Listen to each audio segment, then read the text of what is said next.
Par contre, on va passer à la grosse news. Et ça, je suis trop content de la faire avec vous. Parce que c'est vraiment une news hyper importante et hyper intéressante. Et c'est en lien avec le procès qu'avait lancé Epic Games contre Apple. La Corée du Sud vient de mettre un terme à une partie du monopole d'Apple et de Google sur les boutiques d'applications. Désormais, les deux géants américains ne pourront plus obliger les développeurs à utiliser uniquement leur système de paiement, leur permettant ainsi d'échapper au fameux prélèvement de 30%. Un texte similaire est en discussion aux États-Unis. Donc c'est potentiellement la fin du fameux monopole du Play Store et de l'App Store et du fait qu'ils prenaient 15 à 30% sur la moindre transaction. Je trouve ça très bien. J'ai déjà donné mon avis 46 fois. Je trouve que le monopole qu'il y avait de ces deux plateformes était scandaleux. Parce qu'aujourd'hui, tu n'as le choix que entre un iPhone et un Android.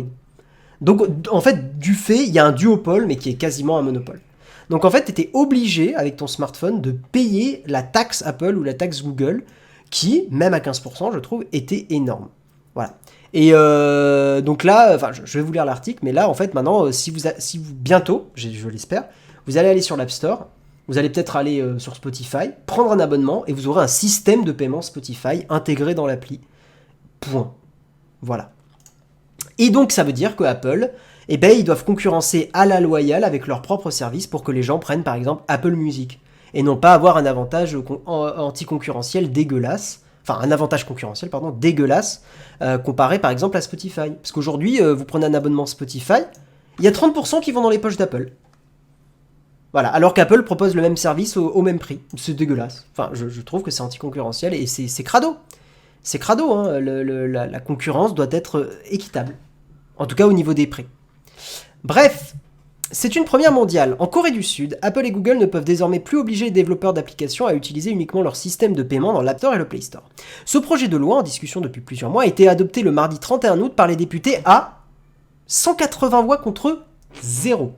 Alors après, je ne connais pas le système politique sud-coréen. Je ne sais pas comment traiter cette info de 180 voix contre 0. Est-ce que la Corée du Sud, c'est plutôt une démocratie et si c'est le cas, bah, c'est impressionnant d'avoir du 180 contre 0. Ou est-ce que c'est une démocratie, mais bof-bof? Dans ce cas-là, c'est juste le parti politique majoritaire qui a validé le truc. Typiquement, le Japon n'est pas vraiment une démocratie, par exemple. Le Japon est un pays plutôt libre, mais globalement, c'est un peu le même gouvernement depuis des années, quoi. Avant, c'était Abe, c'est ça? ABE, là, Abe. AB, je sais pas comment on le prononce. Mais il était malade et je crois qu'il a été remplacé maintenant. Mais voilà. C'est les 180 voix d'une seule personne. Non. Bref, donc le Telecommunications Business Act, qui doit être encore promulgué par le président Moon Jae-in, va permettre aux développeurs d'échapper à la fameuse commission de 30%, depuis peu 15%, voilà, pour ceux qui ont moins d'1 milliard de dollars de chiffre d'affaires. C'était une mesure un peu pommade, hein, ça on s'en rappelle. Prélevés sur tous les revenus générés via les paiements depuis les smartphones, y compris les abonnements mensuels. Ils vont ainsi pouvoir toucher l'intégralité des revenus. La loi interdit, très important, la loi interdit également aux opérateurs de retarder de manière déraisonnable, donc opérateur, c'est pas opérateur téléphonique, hein, c'est App Store, Samsung, Google, etc. La loi interdit aux opérateurs de retarder de manière déraisonnable l'autorisation des applications ou de les supprimer du store sans motif légitime. Rappelez-vous, il y a plein de développeurs qui ont vu leur app être supprimée du jour au lendemain, comme ça. Voilà, il y a plein de gens qui se sont plaints du truc.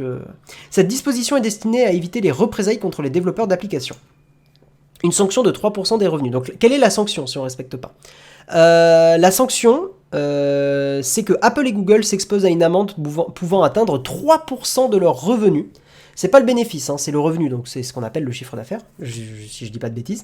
Sud-coréens, s'ils ne respectent pas cette nouvelle règle. J'ai du mal à me rendre compte si 3% des chiffres d'affaires c'est beaucoup, mais je pense que oui quand même. Je pense que oui. Le pouvoir de sanction a été confié par la Corée... Oui, ça, on s'en fout un peu. En gros, il y a une agence qui gère cette sanction. Ok. Farouchement opposé à cette législation, tu m'étonnes John, Apple et Google ont mené des campagnes d'influence auprès de l'administration Biden. Bon, ça, voilà. Ils arguaient que cette loi était contraire à un accord commercial entre les États-Unis et la Corée du Sud signé en 2007, dans lequel les deux États s'étaient engagés à ne pas discriminer leurs entreprises. Ils estiment, évidemment, hein, ils ont le pouvoir, Apple et Google, de trouver des accords, des lois, des jurisprudences pour essayer d'invalider ce genre de décision. Ils estiment également que cette législation met en danger la vie privée et la sécurité informatique des utilisateurs. Non. Enfin, ils défendent leur steak, mais non. Tu peux très bien avoir un système de paiement d'une appli qui est safe. Aujourd'hui, vous payez sur plein de sites, des boutiques de vêtements, des trucs comme ça, tout va bien. Hein. Enfin bref. Nous pensons que la confiance des utilisateurs dans les achats sur l'App Store diminuera à la suite de cette proposition, a commenté Apple quelques jours avant l'adoption de la loi par les députés sud-coréens. Les deux entreprises ont d'ailleurs essayé d'éviter l'adoption de ce type de réglementation. Apple a annoncé en novembre dernier un nouveau taux de commission de 15%, voilà, ça on en a parlé. Blablabla. Oui, ce changement n'avait pas réussi, donc les 15%, à apaiser les relations avec certains éditeurs d'applications tels qu'Epic Games, Spotify ou Deezer, qui se sont engagés dans une bataille contre Apple au sujet de la commission de 30%, avec la création de l'organisation Coalition for App Fairness. En effet, l'éditeur du moteur graphique Unreal Engine, et de Fortnite surtout, a gagné plus d'1,2 milliard de dollars sur l'App Store en 2020, ce qui exclut de facto la commission de 15%. En gros, Apple prend 30% et ça les fait chier. Voilà, après on rappelle qu'Epic Games ne sont pas vos potes non plus, leur but c'est de générer plus de moula. Par contre, je pense sincèrement que ce procès a mis une petit caillou dans l'engrenage Apple et je suis très content. Ça a bien foutu le bordel et je suis très content parce qu'ils avaient une vraie situation de monopole. Duopole, mais ça reste un monopole. En fait, pour moi, ça reste un monopole parce que tu ailles chez Apple ou chez Android, tu as le même problème des deux côtés. Donc c'est de facto un monopole. Quand tu te fais arnaquer sur le e-commerce, tu te plains au site sur lequel tu as fait paiement. Quand quelqu'un se fera arnaquer au paiement sur l'App Store, il n'ira pas se plaindre à Spotify, mais bien à Apple. Déjà, t'en es pas sûr. Et de deux, et alors ? Au pire, oui, tu vas te plaindre à Apple. Apple va faire remonter le problème à l'éditeur d'application. Si Apple voit qu'il y a une fraude, l'application est supprimée. Voilà. Où est le problème ? Moi, j'en vois pas. Si, après, non, pour être un peu d'accord, c'est vrai que ça peut baisser la qualité de paiement sur les apps. Voilà, non mais c'est vrai, pour faire un peu l'avocat du diable. L'expérience d'achat peut être un peu amoindrie. Mais je pense que c'est un mal pour un bien.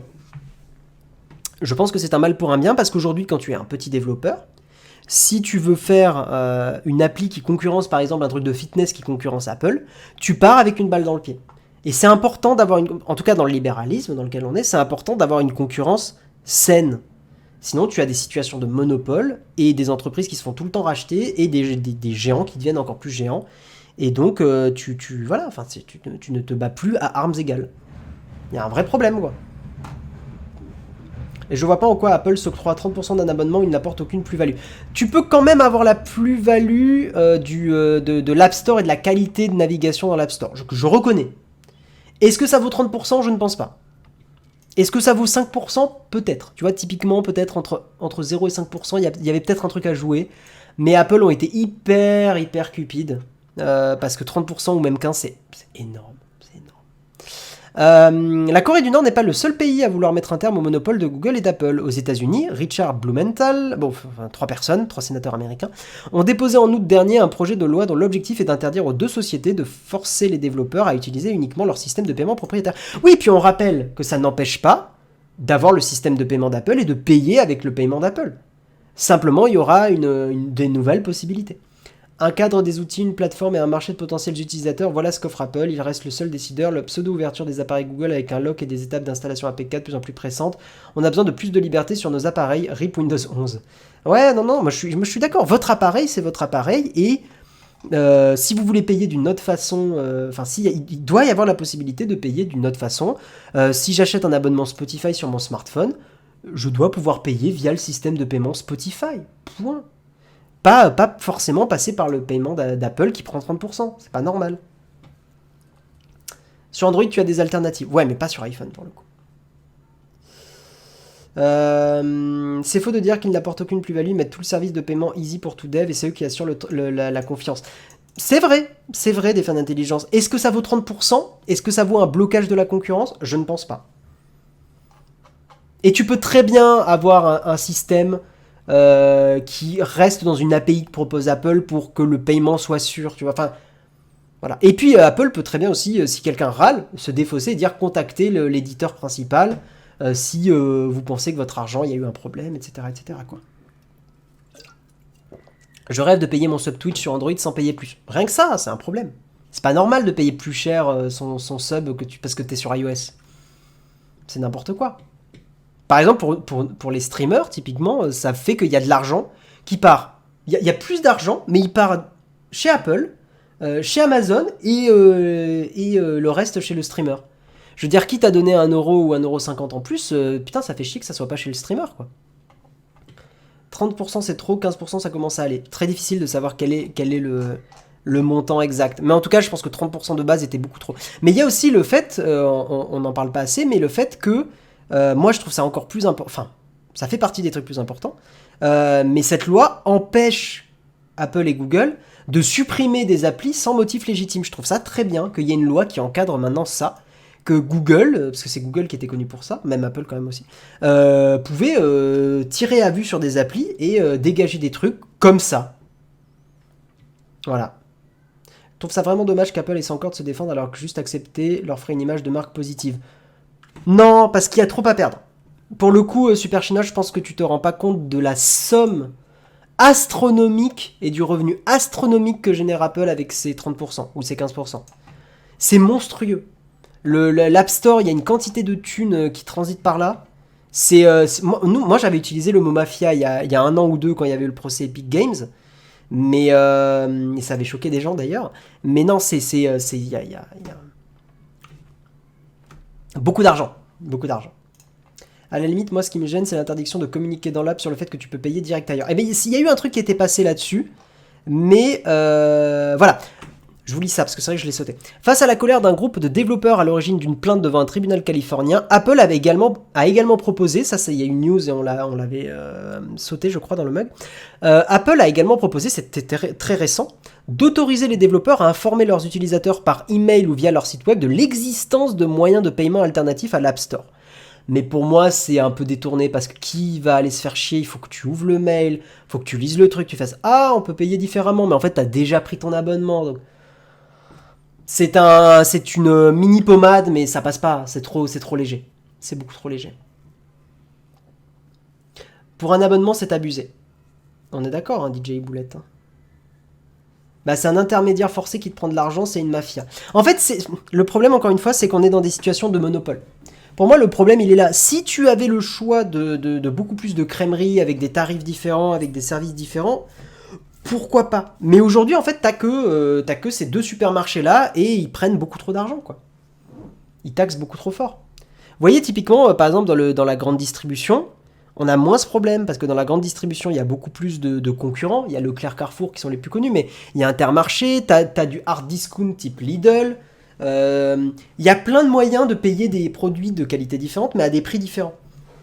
Dans le monde du smartphone, il n'y a que 2 trucs, c'est Apple ou Android.